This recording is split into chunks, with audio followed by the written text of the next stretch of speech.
भारत की खोज किसने और कैसे की? कभी सोने की चिड़िया कहे जाने वाले भारत देश की खोज किसने की, इसके बारे में कई सारी अफवाह है। कुछ लोगों का मानना है कि पुर्तगालियों ने भारत देश की खोज की थी, तो कुछ लोगों का कहना है कि अंग्रेजों ने भारत की खोज की थी। लेकिन दोस्तों, एक ऐसा सच जिस पर आज के समय में सभी का यकीन कर पाना बहुत ही मुश्किल है, वो ये कि भारत की खोज किसी विदेशी द्वारा नहीं की गई थी और इस पृथ्वी पर भारत देश विश्व का सबसे पहला और प्राचीन देश है। आज के समय में हम जिस भारत को हम नक्शे में देखते हैं, वो प्राचीन भारत के मुकाबले बहुत छोटा है। आपको बता दें कि हमारे देश भारत आज से हजारों साल पहले बहुत बड़ा हुआ करता था, जिस वजह से पुराने समय में विदेशी यात्री भारत अक्सर आया करते थे और भारत की सुंदरता और शिक्षा को देखकर भारत में ही बचाना चाहते थे। मुगलों और तुर्कों ने भी भारत की समृद्धि को खत्म करने की बहुत कोशिश की, लेकिन कामयाब नहीं हुए। फिर भी इसके बाद भारत कई देशों में बढ़ता चला गया और आज हम जिस भारत को देखते हैं, वो पुराने भारत के मुकाबले बहुत ही छोटा है। अब दोस्तों, आपके मन में भी ये सवाल जरूर उठ रहा होगा कि आखिर भारत की खोज कब और कैसे हुई, तो इस सवाल को जानने के लिए बने रहिए हमारे साथ वीडियो के अंत तक। दोस्तों, भारत की खोज सबसे पहले आर्य समाज के लोगों ने की, जिस वजह से भारत को अपने पुराने समय में आर्यव्रत के नाम से जाना जाता था और बाद में इसका नाम भारत पड़ा। आपको बता दें कि भारत दुनिया का सबसे प्राचीन देश है, जिस वजह से भारत की संस्कृति को और सभी देशों के मुकाबले सबसे पुराना माना जाता है। जब इस दुनिया में किसी भी देश का जिक्र नहीं आता था, उसके कई साल पहले ही भारतीय लोग सुख शांति भरा जीवन जीते थे। ऐसा माना जाता है दोस्तों कि भारत की खोज स्वयं ईश्वर ने की थी। ऐसा इसलिए क्योंकि भारत का जिक्र खुद कई भारतीय शास्त्रों और ग्रंथों में देखने को मिलता है, जिस वजह से ऐसा बताया जाता है कि हमारे भारत में सनातन सभ्यता भी आज से लगभग अरबों साल पुरानी है और वेदों के अनुसार भारत को आर्यों की भूमि भी कहा गया है, जिस वजह से भारत का नाम आर्यावर्त पड़ गया। लेकिन दोस्तों, इतिहास के मुताबिक हमें ऐसा पढ़ा जाता है कि भारत की खोज सन 1998 में वास्को डी गामा ने की। दोस्तों, भारत का इतिहास ना जाने कितने रहस्यों से भरा है। भारत एक प्राचीन देश है जो अपने बीते सालों में हर मामलों में पूरी तरह परिपूर्ण रहा, जो न केवल धन वैभव से बल्कि प्रकृति से परिपूर्ण रहे और इसीलिए भारत पर लोगों की बुरी नजर रहती है। उसी समय यूरोप के लोग पूरी दुनिया में व्यापार करना चाहते थे। भारत में व्यापार करने के लिए उन्हें समुद्री मार्गों का पता नहीं था। उस समय अरब के लोग भारत के रास्तों को जानते थे, लेकिन उन्होंने यूरोप के लोगों को मार्गों के बारे में नहीं बताया। वास्को डी गामा पहले शख्स थे जिन्होंने भारत के समुद्री मार्ग को पहले खोज निकाला था। कोलंबस भी भारत को खोजने गए थे, लेकिन अमेरिका जा पहुंचे। हालांकि आजकल पढ़ा जाता है भारत की समुद्री मार्गों की वास्को डी गामा ने खोज की थी, न कि भारत की खोज की थी। वास्को डी गामा ने यूरोप को पहली भारत पहुंचने का समुद्री मार्ग बताया। दरअसल पहले यूरोपीय देशों के लिए भारत एक पहेली जैसा था। यूरोप अरब के देशों से मसाले, मिर्च आदि खरीदता था, लेकिन अरब देश के कारोबारी उन्हें ये नहीं बता देते थे कि वो ये मसाले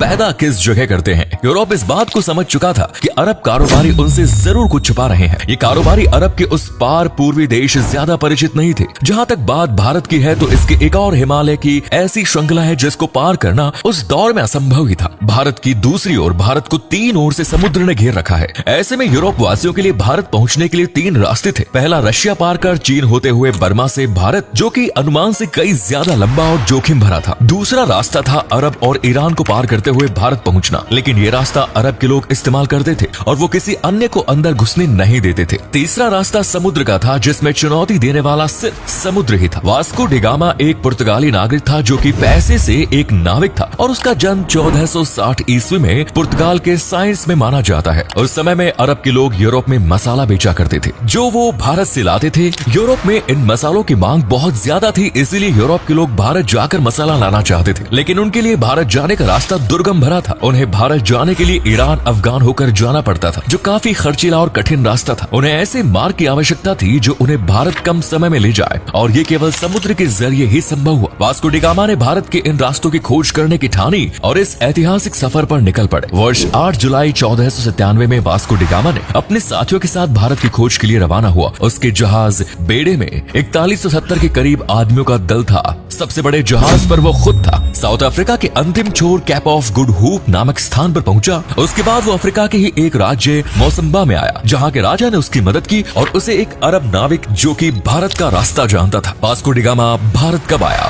वास्को डी गामा अफ्रीका महाद्वीप का चक्कर लगाकर भारत के कालीकट बंदरगाह केरल पहुंचा।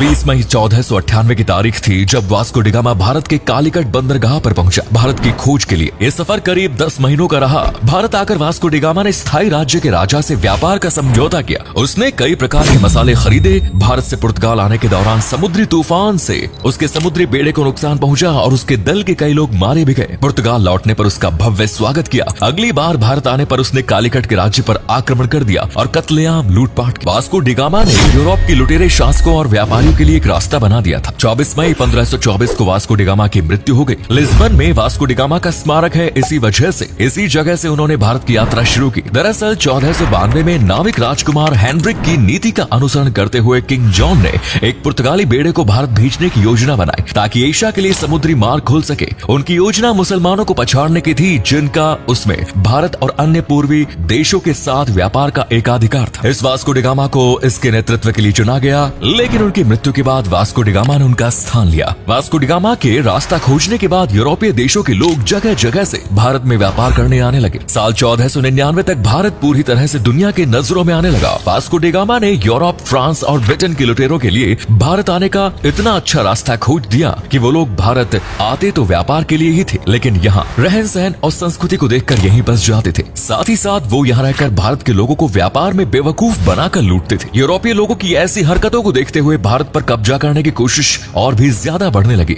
जिससे हजारों सालों तक हमारा भारत गुलाम रहा। दोस्तों, भारत देश कभी गरीब देश नहीं था, बल्कि गरीब बनाया गया। भारत एक ऐसा देश था जिसने कभी किसी भी परिस्थिति में किसी दूसरे पर अपना हक जमाने की कोशिश नहीं की, जिसको देखते हुए अंग्रेजों ने भारत के टुकड़े कर दिए। और यही वजह है कि आज हमारा भारत प्राचीन भारत के मुकाबले नक्शे में बहुत छोटा दिखाई देता है। दोस्तों, हम सब बचपन से ही भारत को सोने की चिड़िया सुनते आ रहे हैं, लेकिन क्या आपको ये पता है भारत को सोने की चिड़िया क्यों कहा जाता है? तो आपको बता दें कि पुराने समय में भारत के अंदर बहुत सारा धन और खजाना मौजूद था और करीबन 16 ईस्वी के आसपास भारत में प्रति व्यक्ति जीडीपी लगभग 1305 अमेरिकी डॉलर हुआ करती थी, जो कि उस जमाने में अमेरिका, जापान, चीन और ब्रिटेन जैसे कई देशों से भी ज्यादा थे। और भारत की यही संपत्ति विदेशी हमलों का बहुत बड़ा कारण बनी थी, जिस वजह से विदेशी आक्रमणकारी और अंग्रेजों ने हजारों सालों तक भारत को गुलाम बनाए रखा और अपार धन दौलत इस देश से लूट कर ले जाते रहे। दोस्तों, हमारा प्राचीन भारत में अनाज, मसाले आदि जैसे कई खाद्य पदार्थ, हीरे और रत्नों के उद्योग में सबसे आगे हुआ करते थे और इसी वजह से भारत उस समय पूरी दुनिया का सबसे बड़ा व्यापार केंद्र बना। आज के समय में कुछ लोगों का ऐसा मानना है कि भारत अपने पुराने समय में केवल मसालों के व्यापार में सबसे आगे था, लेकिन ऐसा बिल्कुल भी नहीं है। भारत पुराने समय में मसालों के अलावा और भी चीजों के व्यापार में सबसे आगे था। ये कहना कि भारत की खोज कब हुई महज एक बेतुका सवाल है। भारत किसी की खोज का मोहताज नहीं है। इस देश का इतिहास कुछ हजार साल या लाख साल नहीं, बल्कि करोड़ों सालों पुराना है। वैसे आप लोगों को क्या लगता है, क्या भारत की खोज का श्रेय एक व्यक्ति को देना चाहिए? अपनी राय कमेंट्स में जरूर दीजिए। वीडियो पसंद आई तो लाइक करें, शेयर करें और हमारे चैनल को सब्सक्राइब जरूर करें। धन्यवाद।